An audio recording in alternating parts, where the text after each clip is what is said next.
As we've seen in the previous episodes, not only has the month of April been the backdrop to many of the most horrific massacres and disasters in history, it's also been the setting for some of humanity's most significant conflicts. In this video, we take a look at some of the wars and unrest that have broken out in the fourth month of the year, from bloody military encounters to huge uprisings and protests. Coincidence or not, there definitely seems to be something in the spring air that ignites hysteria and disaster amongst the human race.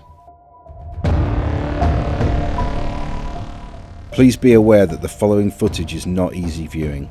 If you're of a sensitive disposition, please click away now.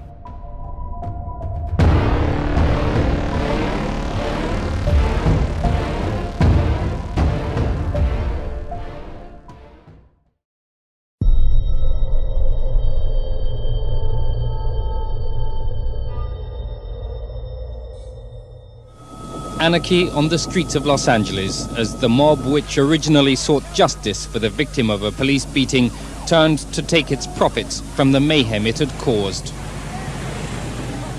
America has never witnessed scenes like this, worse even than the Watts riots of 1965. Supermarkets, furniture stores, hi-fi shops all fell victim to the rampage of destruction. After 2 days and nights of unrest, damage is estimated at more than £100 million. In some cases, the looters had so much time they were queuing up to take their spoils.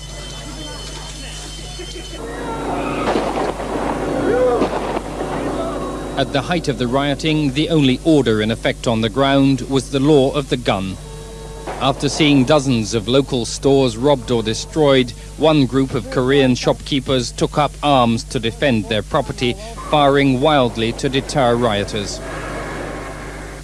Elsewhere, guards armed with submachine guns patrolled the roof of another store. Fernell Chapman, I understand. Fernell.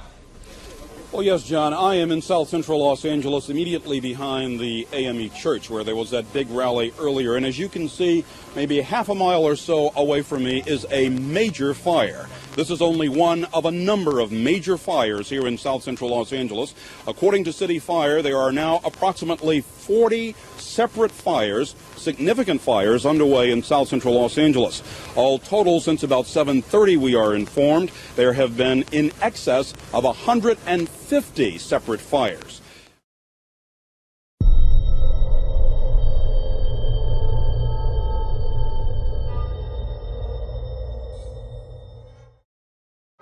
Argentina has seized the British Falkland Islands, whose ownership she's been disputing with Britain for 2 centuries. The confrontation between Britain and Argentina over the Falkland Islands is escalating quickly. The heavy units of the biggest British battle fleet assembled in a quarter of a century sailed out of Portsmouth fully equipped to fight. Its mission, to retake the Falkland Islands if diplomacy fails to do the job. Most of the British nation was firmly behind the fleet's mission in a show of patriotism and national unity this country has not seen for years. Men who had been here when the Argentines invaded on April the 2nd and had defended Government House returned there that first morning of peace and raised the flag over the building they'd tried so hard to defend.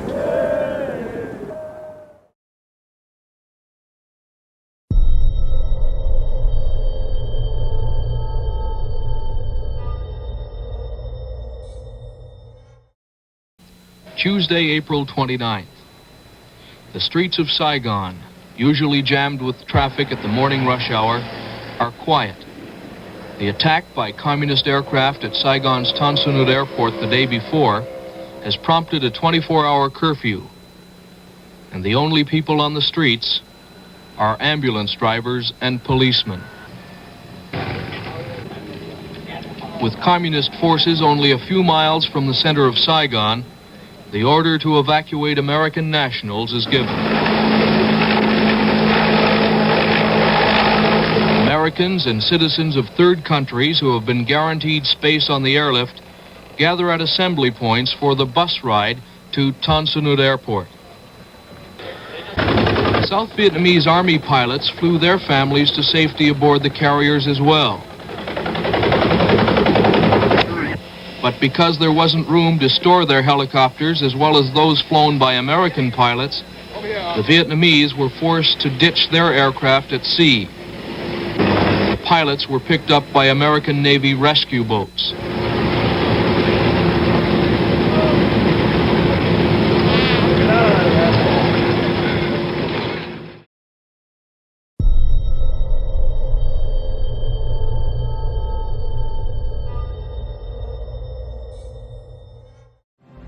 On April the 25th, 1915, the Anzac infantry were ordered to land on beaches of the Gallipoli Peninsula that were later named Anzac Cove. A navigational error meant the troops disembarked at a particularly rocky and inaccessible area, which made it easier for the Turkish forces to defend the cliffs. Tragically, the campaign, which was to last 8 long, bloody months, was an unmitigated disaster. But the Australian and New Zealand soldiers who poured from the boats showed a mettle and bravery that won great respect from both the British and their Turkish opposition. Australia lost almost 9,000 men, New Zealand close to 3,000, with twice as many wounded, many of them critically. Suddenly a generation had encountered the horrors of war on a scale they could never have imagined.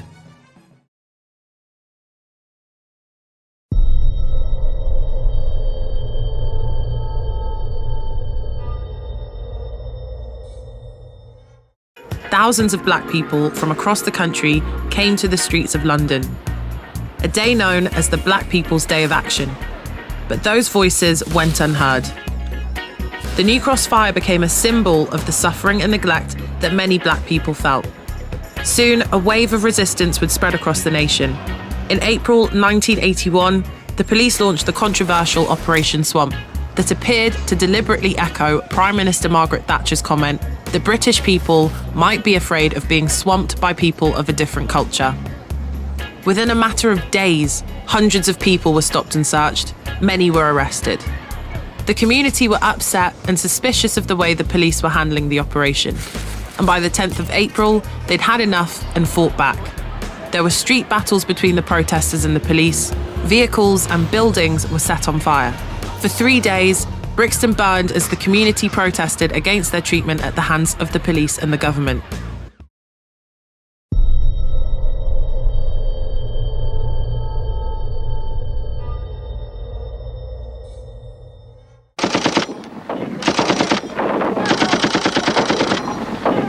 At a secret base in the Guatemalan jungle, American CIA agents had been training Cuban exiles to invade Cuba.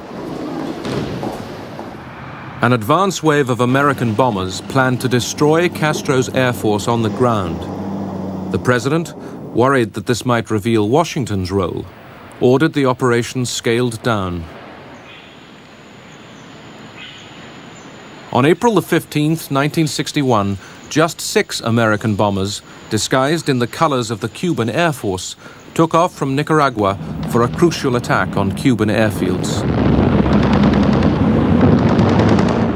The following day, just 1,500 exiles, equipped with American arms and ammunition, arrived at the Bay of Pigs, 125 miles to the south of Havana. Mistakenly believing that this was a full-scale American invasion, Cuba mobilized all its forces. Without American air support or resupply, the invasion force was outnumbered and outgunned. Within 72 hours, the invaders were either captured or dead.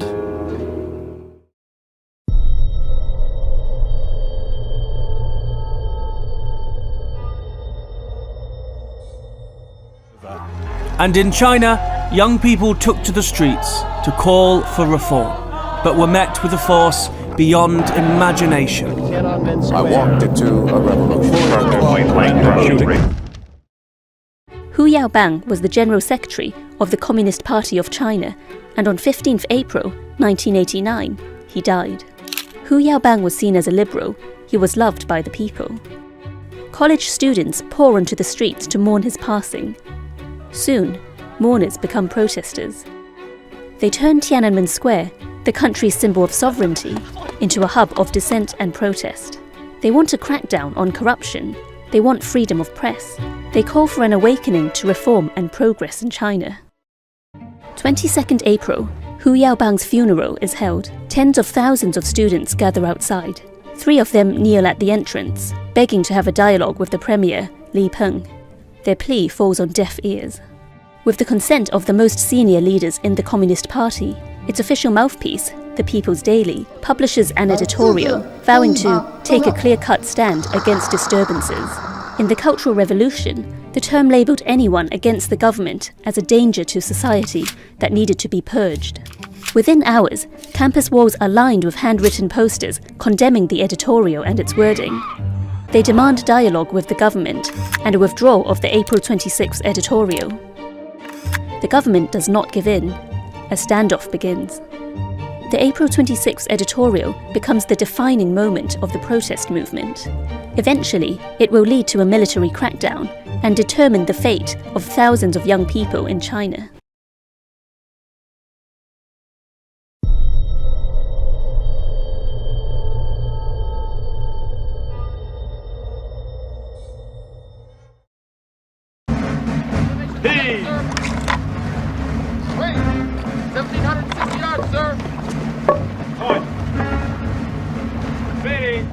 The Civil War began at 4:30 a.m. on the 12th of April, 1861.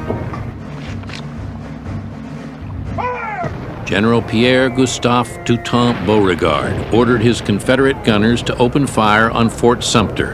At that hour, only a dark shape out in Charleston Harbor.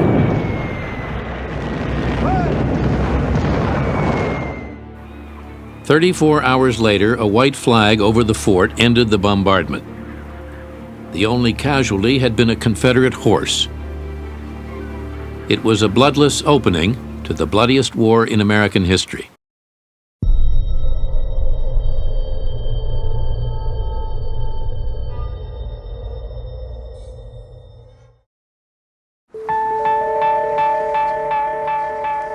Sarajevo, capital of the Balkan state of Bosnia-Herzegovina, is today a tranquil and picturesque place.